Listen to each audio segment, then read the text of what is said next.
Amigos, amigas, bienvenidos, bienvenidas a Cuestión de Enfoques. Soy Miguel Cáliz Martínez, estamos por ICN, una nueva conciencia, nuevamente con ustedes para conversar sobre los temas que hacen portadas, que hacen titulares y sobre los cuales hay distintos puntos de vista, sobre los cuales hay distintas opiniones, distintas consideraciones, comentarios, distintos enfoques.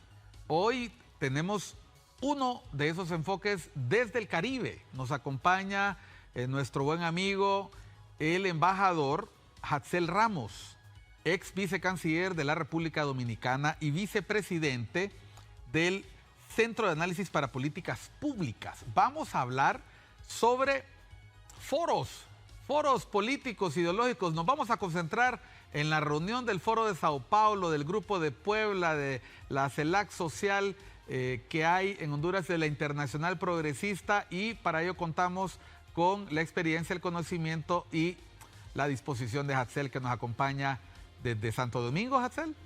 Así es, muchísimas gracias, Miguel. La verdad que quisiera que esa introducción hubiese incluido que me encuentro en Honduras, un país por el cual siento gran cariño, gran aprecio, donde siempre me siento en casa, no solamente en Tegucigalpa, sino también cuando estoy en esa poderosa ciudad industrial de San Pedro Sula, pero también en el sur, en el norte. En general es un país que quiero mucho y en el cual espero pronto tener cualquier excusa para volver.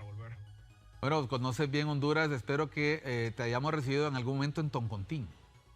Así es, me tocó en varias ocasiones. Solamente la última fue que llegué por la vía de Palmerola el año pasado, y desde luego vi un aeropuerto pues bastante dinámico, pero previamente me había tocado justamente pues el aeropuerto de Toncontín. Y en general, vuelvo y repito, es un país que yo creo que tiene varios secretos bien guardados, pero que vale la pena dar a conocer en el resto de la región y del mundo, porque a Honduras uno va por cualquier cosa, pero vuelve por su gente. Bueno, gracias, qué hermosas palabras. Hatzel, en ese aeropuerto al que tú te has referido, Palmerola, han arribado varias delegaciones en los últimos días para acompañar al partido en el poder, al Partido de Libertad y Refundación, que asumió la presidencia en enero de 2022 y que ha convocado a quienes ellos llaman sus amigos, sus aliados, sus compañeros y compañeras del Foro de Sao Paulo, del Grupo de Puebla. Nos van a acompañar en el país, están arribando figuras presidenciales o expresidenciales como el expresidente Fernández de Argentina. Por lo menos fue anunciado que iba a venir José Luis Rodríguez Zapatero, que fue presidente del gobierno español entre 2004 y 2011, pero también se ha anunciado la presencia de Evo Morales, que no sabemos si con todo esto que ha ocurrido en Bolivia finalmente acuda, y de Ernesto Samper, de Colombia. Y aprovecho de un solo para decirte, cuando yo escucho estos nombres, veo liberales ahí, veo peronistas, veo socialistas y veo presidentes que provienen de movimientos sociales, como el caso del expresidente Evo Morales. ¿Es esa la diversidad partidaria, político-ideológica que nos va a acompañar en los próximos días 27, 28, 29 a partir de este viernes? Claro, yo creo que lo primero que vale la pena, no solamente para el público hondureño, sino para el público regional, que desde luego está buscando todo tipo de cobertura dentro de Honduras sobre estas reuniones, pero lo primero que vale la pena es entender qué son estos espacios a nivel internacional. Después, más que todo de la Segunda Guerra Mundial, los diversos sectores políticos comenzaron a fortalecer lo que eran puntos de encuentro y reunión que ya habían existido, pero quizás no con tanta fuerza. Uno de los más llamativos en la etapa inmediatamente postguerra era desde luego la Internacional Socialista, con mucha influencia en Europa socialdemócrata, pero después ampliándose a lo que era el continente latinoamericano, pero también eventualmente África y demás. Tenía como su partido más emblemático al socialdemócrata alemán, pero después de las transiciones en España también al socialista obrero español, al Partido Socialista de Francia, al Partido Socialista de Italia, entre muchos otros, y en la región latinoamericana a Acción Democrática de Venezuela, ese partido tan emblemático con Carlos Andrés Pérez, Jaime Luis Inchi, Rómulo Betancourt. Y este espacio reunía a la centro izquierda, generalmente muy mal visto por la extrema izquierda, porque consideraban que estos eran reformistas, es decir, que renegaban de la esencia de la izquierda. Por eso en cada uno de estos países había movimientos guerrilleros que buscaban derrocar a los gobiernos socialdemócratas, pero también surgieron espacios más del centro y centro derecha, como es también el caso de la Internacional Liberal con sede en Londres, que ha tenido mayormente fuerza en el norte de Europa. Cuando estamos hablando del mundo nórdico, generalmente ahí la alternativa a los socialdemócratas habían sido los liberales. Tal había sido el caso en Dinamarca, tal había sido el caso también en gran medida en Noruega y muchos otros. Y luego eventualmente también la Internacional Demócrata Cristiana, que posteriormente pasó a llamarse Internacional Demócrata de Centro. A partir de los años 80 surge la Unión Demócrata Internacional, que es más de derecha y que incluye a segmentos más alineados con el Partido Republicano de Estados Unidos, conservador de Reino Unido. Y estos eran más que todo los segmentos más tradicionales a nivel partidario. Ya con la caída del muro de Berlín, los segmentos de la izquierda más dura en la región, que más que todo compartían en congresos dentro de La Habana para movimientos insurrectos, comenzaron a necesitar también espacios de diálogo y articulación. Ya Brasil, con el Partido de los Trabajadores, liderado por Luis Ignacio Lula da Silva, había tenido una participación electoral relevante, pero no necesariamente muy bien acogida en los segmentos de la centro-izquierda socialdemócrata. Es así que convoca a lo que terminó siendo el Foro de Sao Paulo, que reunió a partidos que venían del extremismo, pero que por el colapso de la subvención soviética y por el colapso también de lo que eran los financiamientos que por otras vías le llegaban fruto de la Guerra Fría, necesitaban pues otro referente. Y ahí llegaron obviamente el Partido Comunista Cubano, pero también llegó el Frente Sandinista de Liberación Nacional, que había sido gubernamental, pero había entregado el poder en el 90 por la vía pacífica, y también estaba todavía guerrillero el Frente Farabundo Martí de Liberación Nacional de El Salvador, por mencionarle solamente algunos, y eventualmente también se sumaron partidos que eran de una línea más moderada, ya que era un segmento muy distinto a lo que terminó convirtiéndose. Con la victoria electoral de Hugo Chávez en 1998, la naturaleza del Foro de Sao Paulo mutó de manera considerable, porque ya no era un espacio dominado por los brasileños, sino que ahora tenían a un país petrolero en el gobierno con un camarada, y se convirtió entonces en la plataforma principal de articulación de la izquierda más dura, ya no necesariamente inspirada en Brasilia, sino inspirada en Caracas, que reivindicaba a La Habana. En la audiencia podrán preguntarse, pero ¿por qué mencioné a todos esos partidos y no incluí el caso hondureño? Y es que, como bien saben, que en esta semana se está pues observando la crisis constitucional de hace 15 años.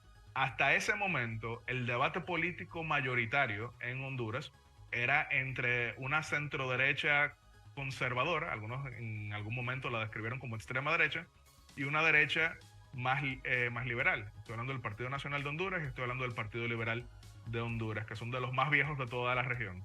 Incluso el presidente Manuel Zelaya llegó a participar en la Internacional Liberal, donde era aplaudido como el ejemplo de un liberal con conciencia social.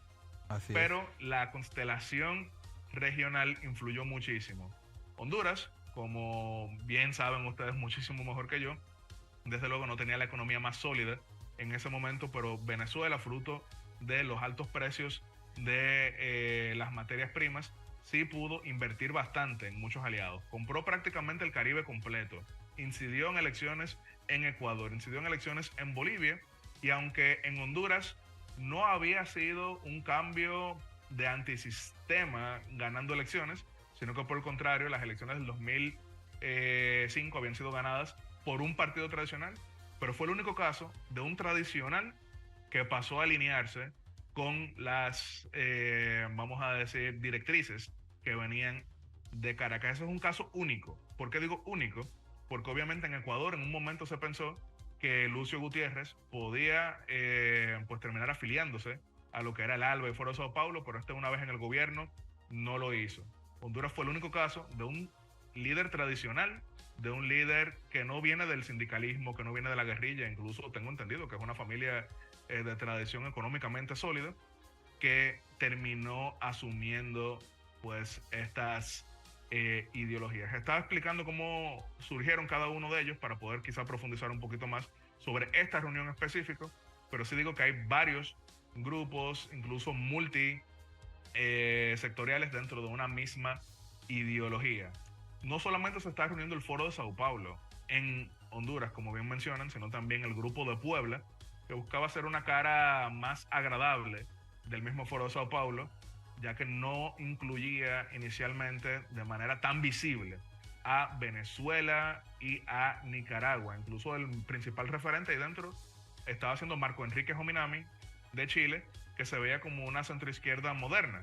Pero después de ya quedar claramente definido que él no sería presidente de la República en Chile, sí ha estado siendo mucho más parcial a lo que es la izquierda dura. Está también la Internacional Progresista, que no es la Alianza Progresista, ese es otro grupo de desprendimiento socialdemócrata.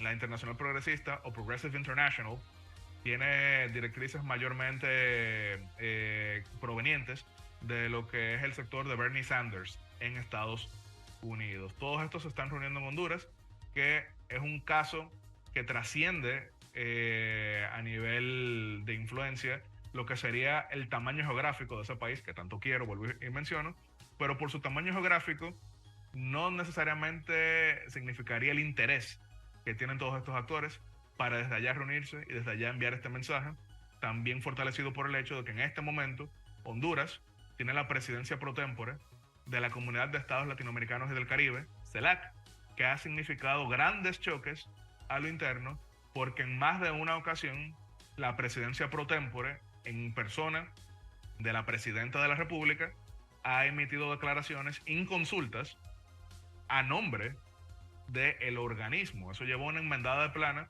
no solamente de los países que son gobernados por la derecha, sino también de países gobernados por una centroizquierda, porque Chile cuestionó esas declaraciones de parte, de, por ejemplo, de la presidenta cuando felicitó a Vladimir Putin.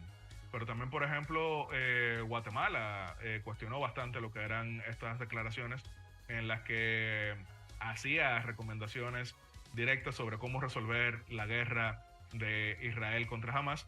Y también, por ejemplo, República Dominicana, que es un gobierno de centro, pues puso muy en duda cuál fue el proceso que llevó a la presidencia pro tempore de CELAC a decir que estaba en contra de la misión de apoyo para la pacificación en Haití. Así que cuando juntamos todo eso, el significado histórico, el significado político, el significado de su punto geográfico, Centroamérica tradicionalmente muy alineado con Washington, y el momento coyuntural de la presidencia pro tempore de CELAC, esta era la receta perfecta para que tantos actores se trasladaran a el corazón de Centroamérica.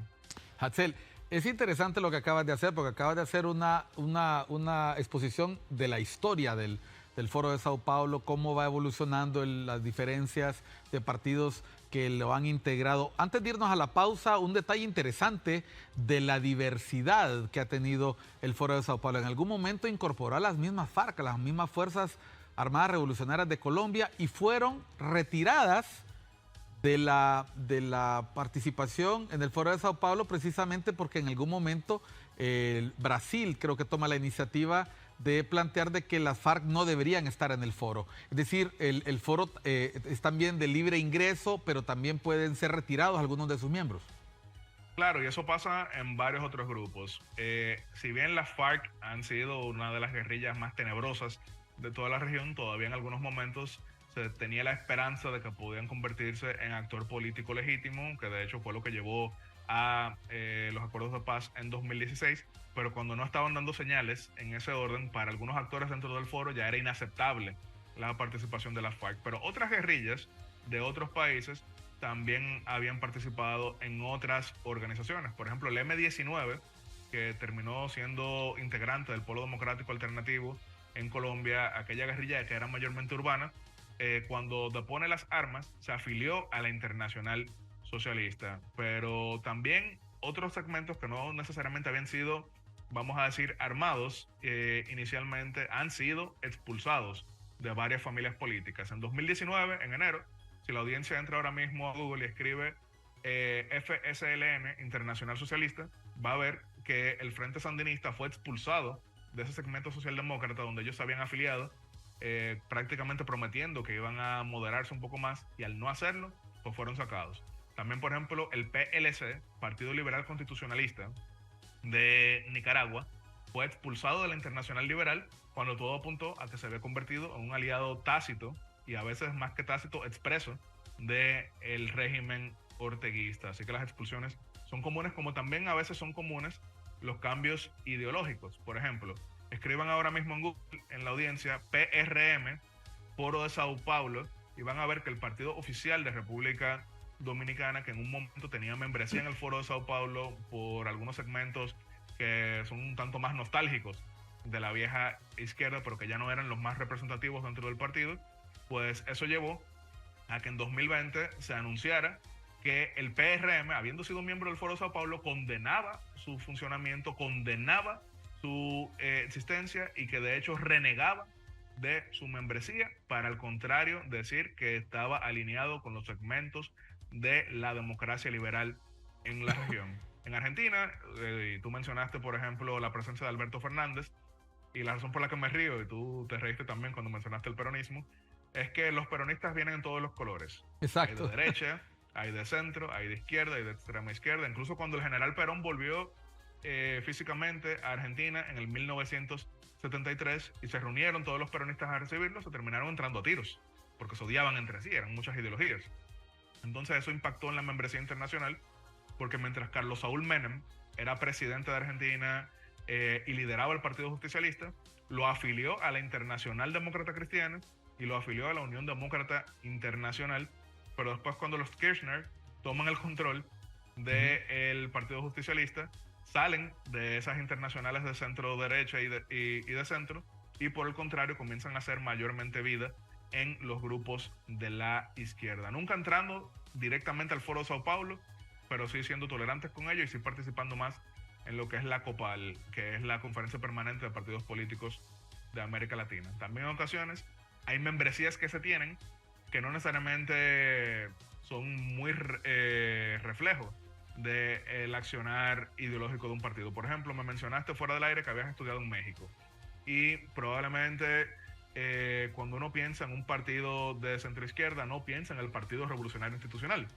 Pero lo era. El PRI, que con una herencia de una época distinta del estatismo, sí se había afiliado a la Internacional Socialista, pero eso era muy distinto a lo que aplicaban los gobiernos de Miguel de la Madrid, de Carlos Salinas de Gortari, de Ernesto Zedillo, e incluso, podemos decirlo, cuando uno piensa en la izquierda, uno no piensa en Enrique Peña Nieto, de ninguna manera. Entonces, vale la pena entenderlo, pero lo que sí también quiero enfatizar es que cada uno de estos actores que están ahora mismo en Honduras, aunque con diversidad de intensidades, pero han estado alineados no solamente con un funcionamiento partidario en sus países, sino alineados con el extremismo en la región, lavándole la cara al régimen en Managua, lavándole la cara al régimen en Caracas y lavándole la cara al régimen en La Habana. Gracias, Axel, por hacer esa acotación, porque vamos a ir a una pausa y vamos a hablar por qué hay sectores que cuestionan la presencia del Foro de Sao Paulo en Honduras, por qué esto representa para el mismo Partido Libertad y Refundación un tema de imagen que va a tener que eventualmente explicarse a sí mismo, explicar a sus votantes, porque mientras en Honduras el Partido Libertad y Refundación llega al poder de manera democrática, de una manera legítima, donde hubo una libre competencia de distintos partidos políticos, no ocurre lo mismo con algunos de sus socios y buenos amigos del Foro de Sao Paulo. Ya volvemos después de unos mensajes con el embajador Axel Román. Él está desde República Dominicana.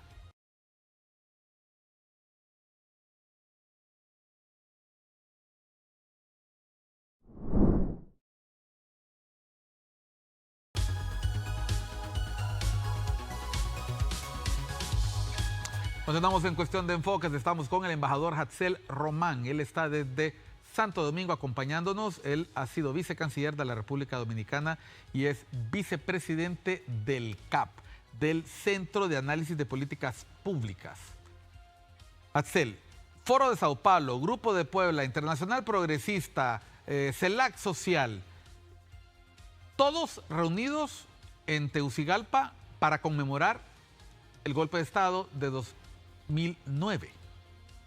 Y en el contexto de esta actividad, un intento de golpe en Bolivia, que todavía va y viene en las noticias, bastante extraña el movimiento. Sabemos que en Bolivia están ocurriendo pugnas internas entre Evo Morales, entre el presidente Luis Arce, o sea, también estuvo mencionándose la posibilidad de que se tratara de una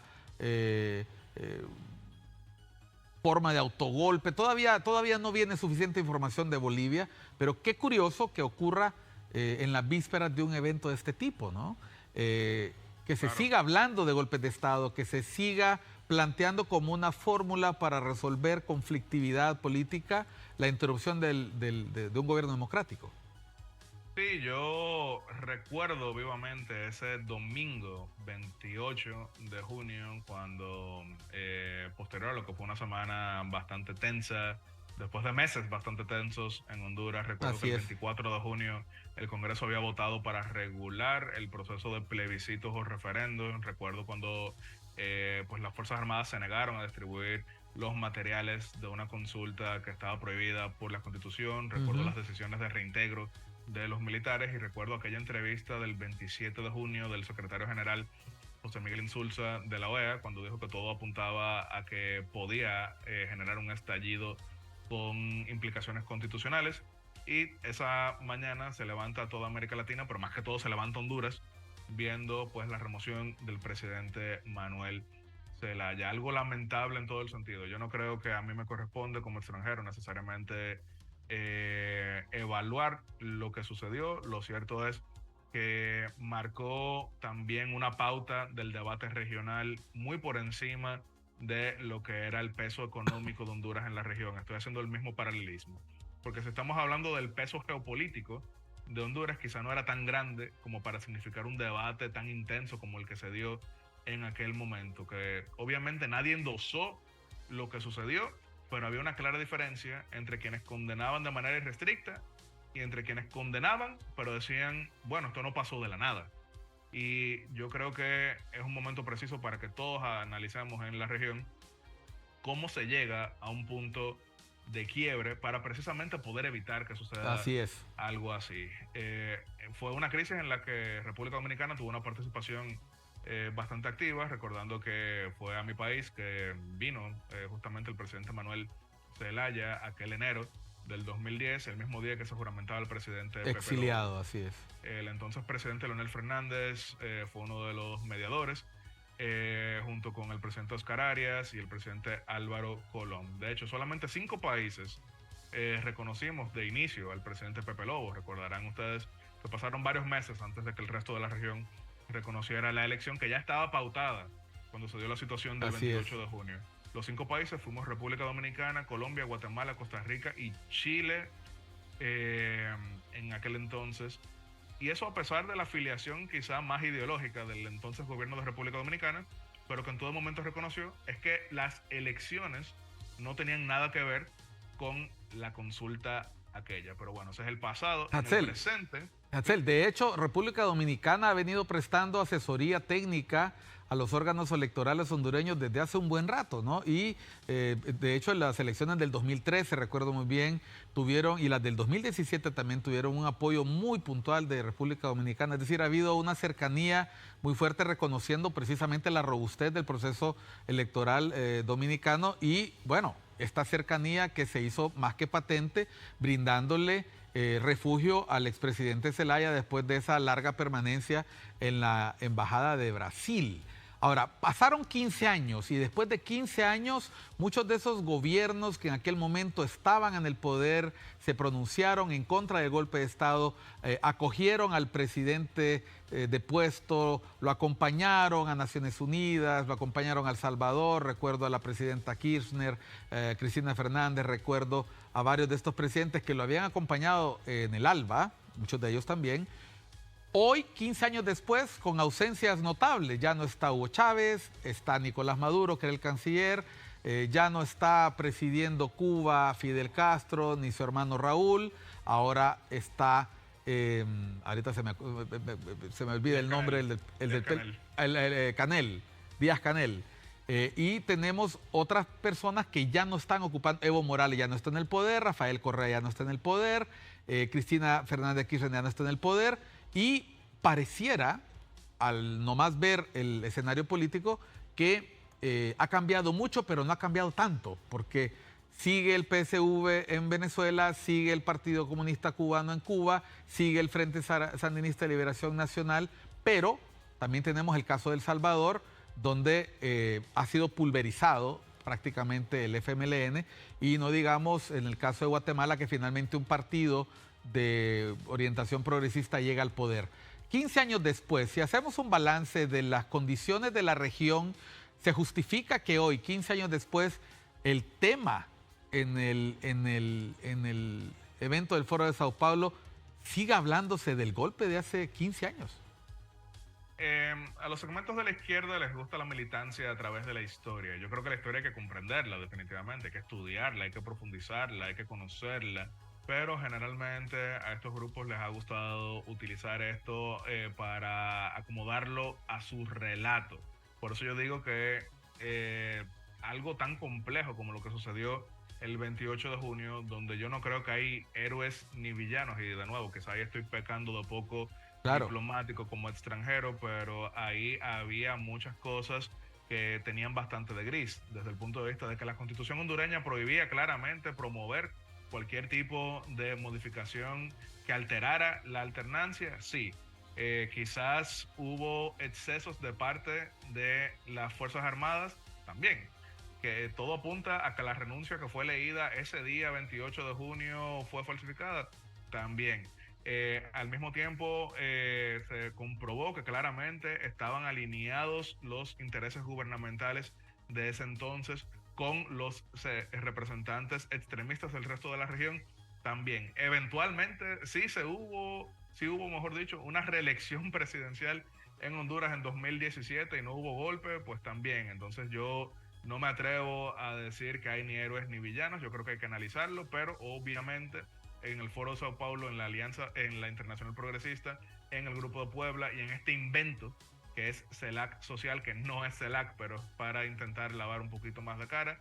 Ellos sí lo ven mucho más simple, ellos sí se reivindican como mártires resurrectos y redentos y utilizan esto para enviar un mensaje mucho más potente, lo cual a mí me parece cuestionable, porque no aprender ninguna lección de todo lo que sucedió y que llevó a una situación de polarización en Honduras, a una situación de auge de la violencia en Honduras, que aprovecharon segmentos para sembrar otro tipo de situaciones también preocupantes en Honduras, a mí me parece errado, porque lo que se debería es estar privilegiando el aprendizaje, lo cual no quiere decir que uno reniegue de sus sentimientos, pero que por lo menos pueda utilizar esto para mayor conciliación y unión, porque de lo contrario lo que rige es la polarización, y cuando rige la polarización cae la gobernabilidad, y cuando cae la gobernabilidad lo que terminamos viendo es justamente la debilidad institucional, que genera mayor pobreza, mayor emigración y mayor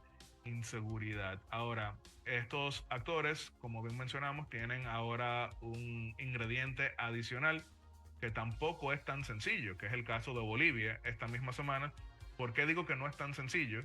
Porque a diferencia del caso hondureño 2009, donde si bien había un claro choque a lo interno del partido oficial, estamos hablando desde luego entre Manuel Zelaya y otros liberales más tradicionales, no había un expresidente dentro del Partido Liberal que tuviera un deseo de volver al poder. En Bolivia gobierna Luis Arce dentro del movimiento del socialismo, pero el líder del partido tradicionalmente había sido Evo Morales y él quiere volver al poder mientras Arce quiere seguir en el poder. Es en ese contexto que se da la situación de esta semana con el general Zúñiga, que tenía como enemigo era Evo Morales, no era a Luis Arce. Por eso incluso hemos visto declaraciones relativamente tímidas del segmento más leal a Evo Morales, que si bien lo utilizará a nivel retórico, no vamos a ver un gran aplauso de su parte en sus discursos y abordajes a Luis Arce, porque es hoy su rival político, que es lo que ha llevado a algunas teorías de si esto fue más bien un intento calculado desde el Palacio para fortalecer la popularidad personal del presidente. Yo no me atrevo a endosar algo como esto, a pesar de que Ya hay algunos que sí dicen que fue un intento de autogolpe, pero la razón por la que yo no me atrevo a decir que no tengo dudas es por lo siguiente. Pasó todo tan rápido, pasó todo tan acelerado, que me hace pensar que si hubiese sido planeado, hubiera fluido mejor. Mientras que en la misma noche de su arresto, el general Zúñiga dijo, bueno, fue el presidente que me mandó a hacer esto. Y yo no sé, o sea, para mí personalmente, yo no sé tú, Miguel, pero para mí personalmente es muy difícil pensar que un general, no estamos hablando de un raso, que un general se rinda de esa manera y comience a tirar al medio a sus supuestos compañeros. Yo no puedo creer eso. Para mí fue una rabieta con fines de motín militar, pero gracias a Dios no significó una interrupción del orden constitucional en Bolivia. Axel, tú estás poniendo en relieve lo complejo que es el contexto político latinoamericano. Cuando uno piensa en la situación política del Perú, que seguramente estará representado en el Foro de Sao Paulo, la forma en que cae el presidente Castillo, la forma en que en su momento fue depuesto el presidente Laje en el caso de, perdón, Lugo en Paraguay, la forma en que fue destituida Dilma Rousseff, la forma en que pierde recientemente las elecciones el justicialismo frente a Milei. Y menciona a Milei a propósito porque a diferencia de hace 15 años, hoy está también muy claro los liderazgos que llamaríamos de derecha o ultraliberales en la región, así como hay un claro resurgir de algunos movimientos de la izquierda. El caso de Morena es un caso que tendrá mucho debate porque parecería un PRI renacido por la forma en que se comporta y se forman sus cuadros. Uno empieza a ver que la región ya no es tan sencillo decir este partido es de izquierda, este partido es de derecha, o se quiere poner a todos en el mismo saco. Ahora que se está generando todo este debate sobre el Foro de Sao Paulo, la defensa de quienes defienden la presencia del Foro en Honduras es, bueno, tenemos derecho a reunirnos, así como se reúne el Foro de Madrid, así como ellos tienen sus champions, que es Milei, que es Abascal, que es... no han metido en el mismo bulto a Anne-Marie Le Pen, pero poco falta para mencionar a otras figuras. Y en medio de todo eso tenemos al presidente Bukele. ¿Te parece si hablamos a la vuelta de lo complejo que se ha vuelto esto de las familias políticas y por qué genera incomodidad en las personas que adversan a los partidos que se agrupan en el Foro de Sao Paulo, la presencia del Foro de Sao Paulo y estas distintas agrupaciones en Tegucigalpa? Representa un aval al gobierno, representa un oxígeno externo que el gobierno anda buscando, quiere generar popularidad donde no la tiene. ¿Cómo puede interpretarse esto en los países de la región, especialmente cuando está Nicaragua en ese grupo y Venezuela y Cuba? Ya volvemos después de unos mensajes. Estamos con el embajador Axel Román. Él está desde República Dominicana. Ya volvemos a Cuestión de Enfoques.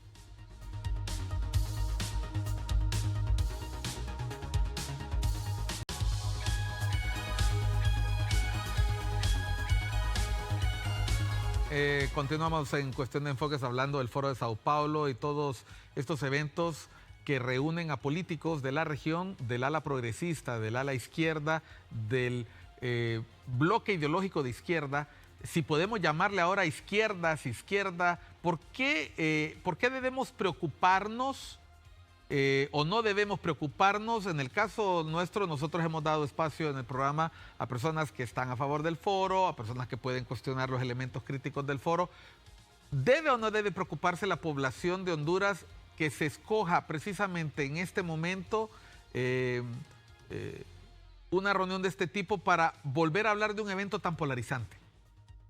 Sí, y antes de la pausa tú mencionabas algo que me imagino tienen en la mente buena parte de quienes nos escuchan o quienes nos ven, ya sea en vivo o diferido, y es pero el hecho de que se reúnan estos actores en Honduras que tienen de cuestionables, al fin y al cabo hay otras alternativas, como bien se ha mencionado desde el inicio. Bueno, hay una diferencia abismal.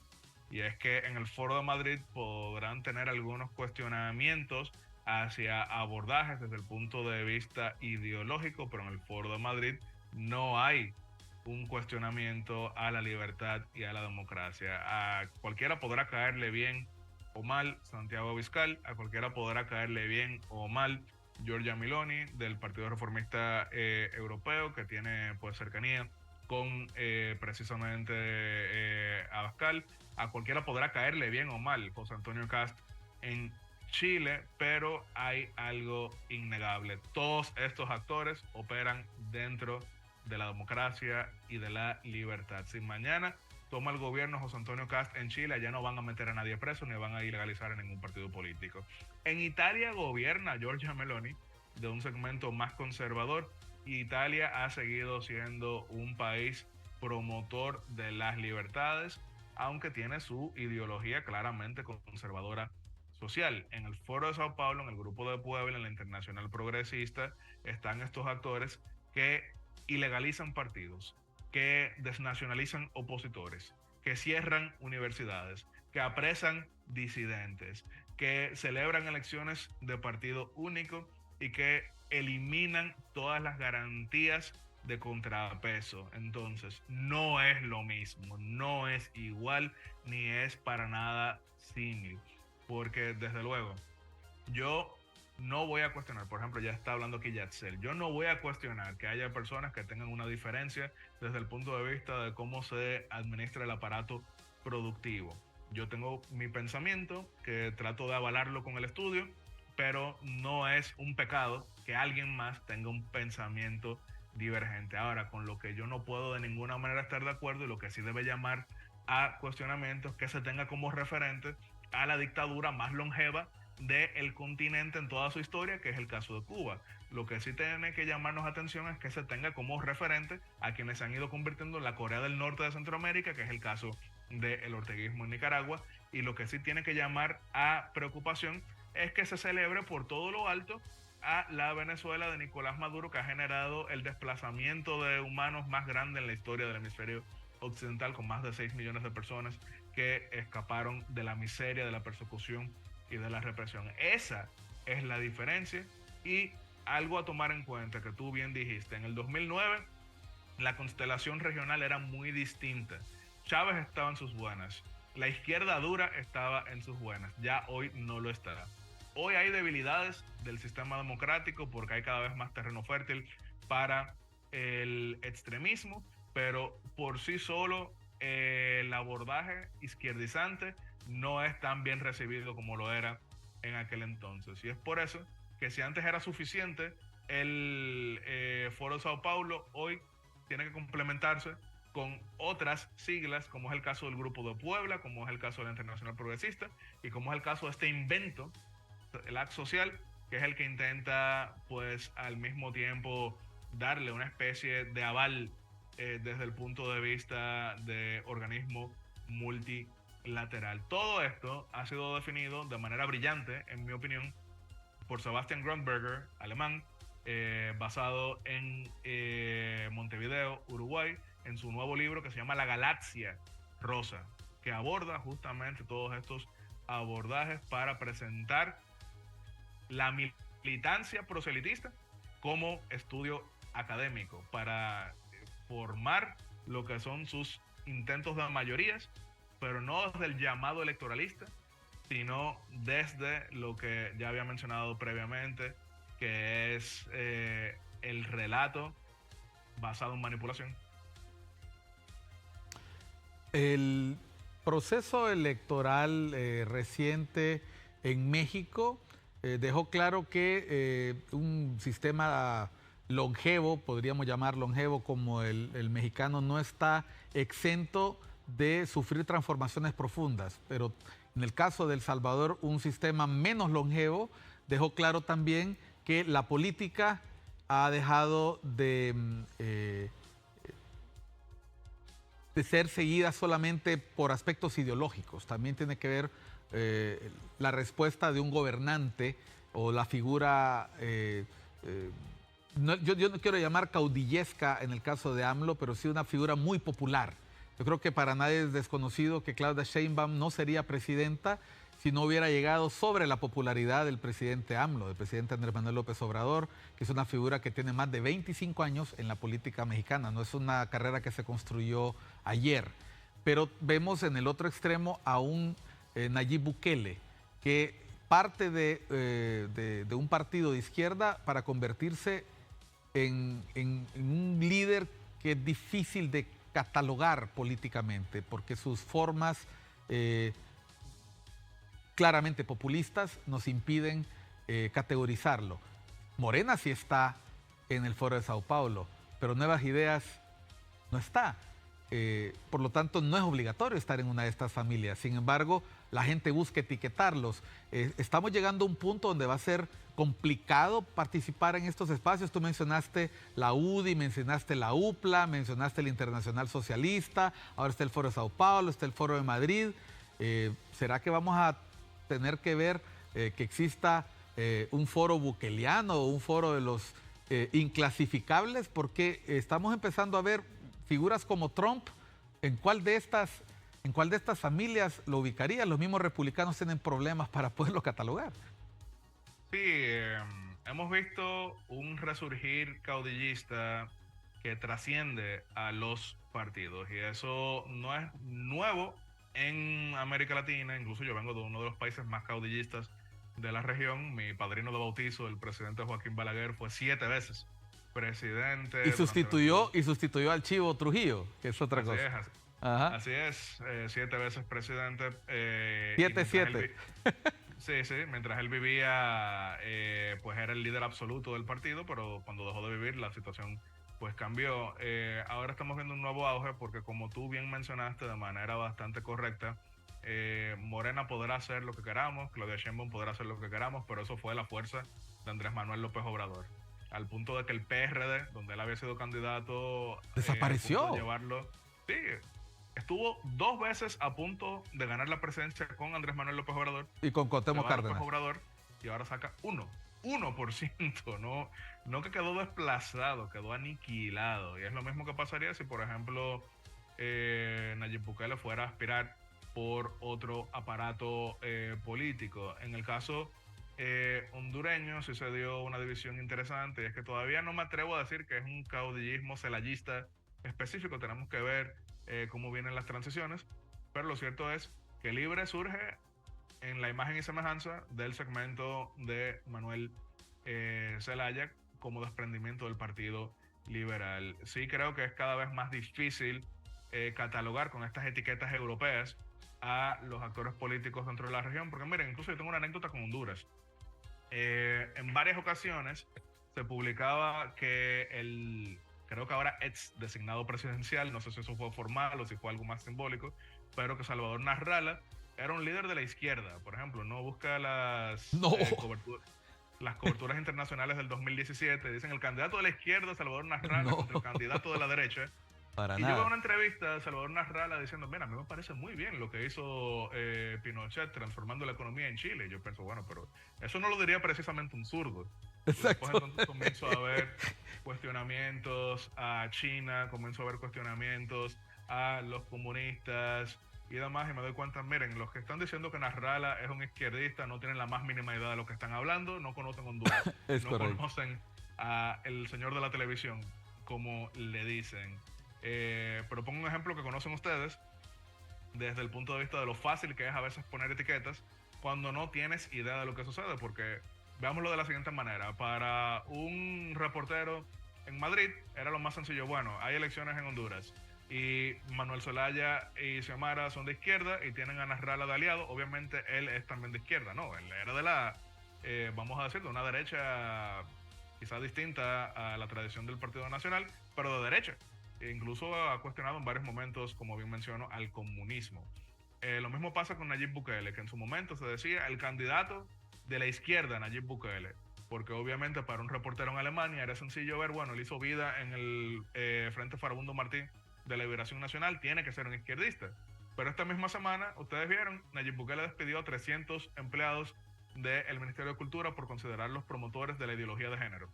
Eso no lo haría justamente un progre, pero fue lo que hizo Nayib Bukele. Entonces creo que cada uno de estos casos hay que verlos con sus pinzas Lo que sí es que cuando se habla de Cuba, cuando se habla de Caracas y cuando se habla de Managua, ahí sí no hay mucho debate. Esos son los más extremistas. Pero fuera de ello, a veces incluso compartiendo en estos espacios, se da la situación de que son herencias de otra época. Por ejemplo, en el caso venezolano, Voluntad Popular, el partido fundado por Leopoldo López, tiene membresía en la Internacional Socialista, es decir, la socialdemocracia de centro izquierda, pero eso fue prácticamente por razones nostálgicas de la época en que Acción Democrática, partido del cual se desprendió Voluntad Popular, era el principal referente de la Internacional Socialista en Venezuela, pero es un partido claramente de centro derecha. En el caso de Alan García, en Perú, el APRA en su momento era un partido de izquierda heterodoxa, pero cuando vuelve Alan García al poder en el 2006, en Perú aplicó medidas liberales. Y a veces hay campañas que se dan con una retórica y terminan siendo programáticamente de otro lado. Fujimori en el año 1990, cuando ganó en Perú, fue con una retórica de izquierda cuestionando el programa de privatizaciones de Mario Vargas Llosa, pero después aplicó un programa incluso más ambicioso en lo liberal de lo que había prometido Mario Vargas Llosa. Así que yo creo que hay que tener cuidado con estas etiquetas.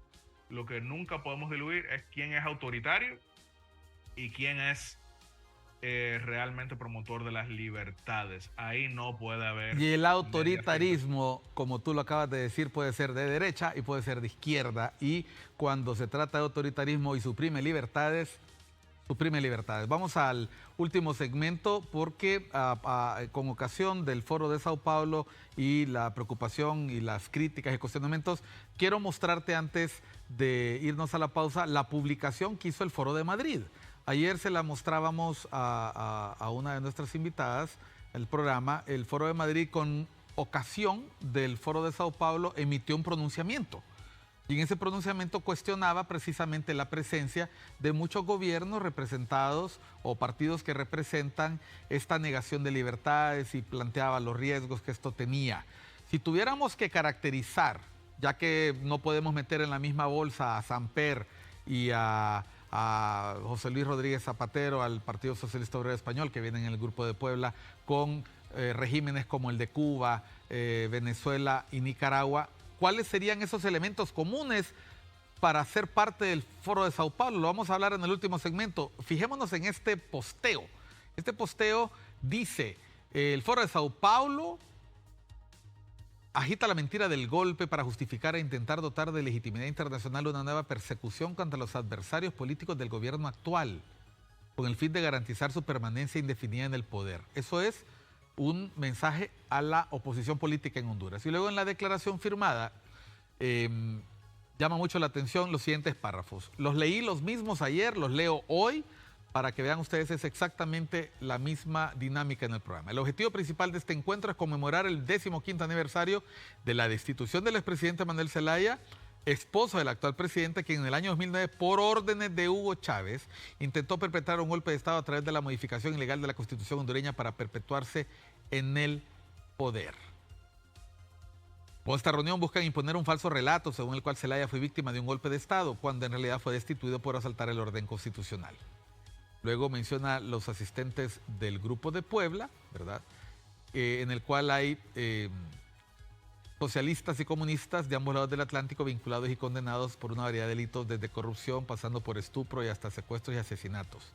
Además estarán presentes representantes de la sucursal estadounidense del Foro de Sao Paulo, la llamada Internacional Progresista, cuya misión es legitimar las tiranías de Cuba, Venezuela y Nicaragua y abrir camino a nuevos regímenes contrarios a la libertad, los derechos fundamentales y la soberanía de las naciones. También acudirán a este evento miembros de la CELAC Social, entre comillas, un espacio que reúne organizaciones que se autodenominan sociales con el objetivo de hacer pasar por líderes preocupados por la sociedad, golpistas, corruptos, condenados y guerrilleros como Evo Morales, Cristina Fernández de Kirchner y Gustavo Petro. Y luego, pues, siguen mencionando, ¿verdad?, estos argumentos del tema del golpe. Finalmente, el Foro de Sao Paulo agita la mentira del golpe en Honduras para justificar e intentar dotar de legitimidad internacional una nueva persecución política contra los adversarios políticos del gobierno actual con el fin de garantizar su permanencia indefinida en el poder, y cierra ante la derrota electoral de Xiomara Castro y el Partido Libre en el 2025. O sea, todavía no pasa eso. Me parece que es bastante tendencioso decir eso desde ya, pero yo creo que está claro el contenido del posteo. Cuestiona la calidad de los invitados, cuestiona la calidad de los gobiernos, cuestiona su catadura moral, si la pudiéramos llamar así, para cuestionar un régimen democrático, un régimen de libertades. Comentario tuyo sobre ese posteo antes de ir a la pausa. Sí, bueno, el Foro Madrid, que tiene algunos actores de mucha relevancia a nivel internacional, suele emitir declaraciones que son muy contundentes por el hecho de que no dejan espacio a análisis y debate. Quizá la audiencia me ha visto a lo largo de este intercambio, pues queriendo dejar claro que no todo es blanco y negro, que no necesariamente se trata de héroes y villanos, pero ellos les ha servido bastante que hacen declaraciones como lo que bien mencionaste ante la derrota electoral del 2025. Obviamente en elecciones puede pasar cualquier cosa, pero ahí lo dan por un hecho y eso suele generar más aplausos que cuando se trata de profundizar sobre qué es lo que está sucediendo. Yo por eso, si bien, o sea, tengo muchos amigos en el Foro de Madrid, suelo ser bastante más parcial a el Foro América Libre, que también ha estado emitiendo sus declaraciones y estarán saliendo en breve con lo que sería ya más un abordaje desde el punto de vista no tan, vamos a decir, contrapuesto, sino más bien alternativo. ¿A qué me refiero con contrapuesto? Pues el Foro de Madrid le ha servido bastante ese lenguaje que tú bien acabas de compartir, que de nuevo, no es que estoy en contra, pero yo no me atrevería a decir claramente, bueno, en el 2025 hay una derrota de alguien. Eso ya es análisis político, eso no es necesariamente pues análisis de un encuentro en un momento. Eso es más que todo lo que pudiera decir, pero lo cierto es que sí, lo mencioné en todo momento. Yo no creo que se debería estar utilizando algo tan reciente y tan polarizante como el 28 de junio del 2009 para proselitismo inmediato y para sembrar odio, rencor y movilización. A mí sí me gustaría, y no lo digo como actor político, sino como latinoamericano que quiere superar dichos episodios, a mí sí me gustaría ver que los diversos actores reconozcan cuáles fueron todos sus errores que llevaron a hacer sufrir a un pueblo como el hondureño, que todo empeoró a partir de ahí. Claro, hay momentos en los que se logró resurgir económico, a nivel de seguridad igual, pero todos los índices de Honduras empeoraron a partir del 2009 porque todo pasó a un segundo plano por la lucha política que ya no era ni siquiera electoral. O sea, básicamente lo que estás diciendo, Axel, que en vez de estar concentrado en analizar o seguir rumiando tanto sobre el pasado, la pregunta es cómo encarrilar a la región a los nuevos retos de un mundo donde hay dificultades de migración por razones políticas, de migración por cambio climático, de cierre de espacios democráticos en los distintos países, cómo poder fortalecer el acceso a la tecnología, el acceso a las libertades en los países y obviamente la lucha contra la pobreza, que debería ser el principal objetivo, que de manera insistente siempre se culpa a otros, no se asume la responsabilidad. Si tuvieras que hacer brevemente una caracterización de cuáles son los rasgos discursivos comunes en los miembros del Foro de Sao Paulo, esta tendencia a hablar del pasado sería una, habrá otra que tenga que ver con la justificación de la supresión de libertades en aras de impedir el intervencionismo, invasión a la soberanía. ¿Cuáles podrían ser, en breve, porque tengo apenas un par de minutos, 3, 4, 5 rasgos característicos si quieres ser parte de este selecto club? Discurso supuestamente pro-soberanista siempre y cuando no vaya en contra de lo que son las directrices de La Habana, de Caracas, de Moscú o de Pekín en su momento. Anti-intervención siempre y cuando la intervención no provenga de los actores que he mencionado previamente. Anti-imperial siempre y cuando ese imperio sea el que ellos escriben existe en Estados Unidos. Pro democracia, siempre y cuando democracia signifique ellos estar en el poder. Pro respeto a la voluntad popular, siempre y cuando la voluntad popular no ponga en juego su permanencia en el poder. Yo creo que es bastante cínico lo que estamos viendo, y no lo digo solamente por el día de hoy, no lo digo solamente por este encuentro, sino que seriamente cómo puede alguien hablar en contra de un golpe de Estado cuando reivindican a Hugo Chávez. Yo no sé cómo alguien puede hablar de lo que es el respeto a la voluntad popular cuando tienen ahí de aliado a Daniel Ortega, que metió presos a 18 candidatos. Yo no sé cómo alguien puede hablar de lo que es la soberanía del pueblo cuando entonces aplauden a La Habana, que no ha votado, no ha permitido que participe la ciudadanía en 6 décadas. De nuevo, de eso es que se trata, ¿no? Yo no estoy satanizando a la izquierda, contrario a lo que algunos quisieran, porque por ejemplo Guatemala tiene un gobierno de izquierda y es un gobierno democrático, Chile tiene un gobierno de izquierda y es un gobierno democrático, pero eso no es lo que sucede en los que realmente son titiriteros dentro de cada uno de estos espacios.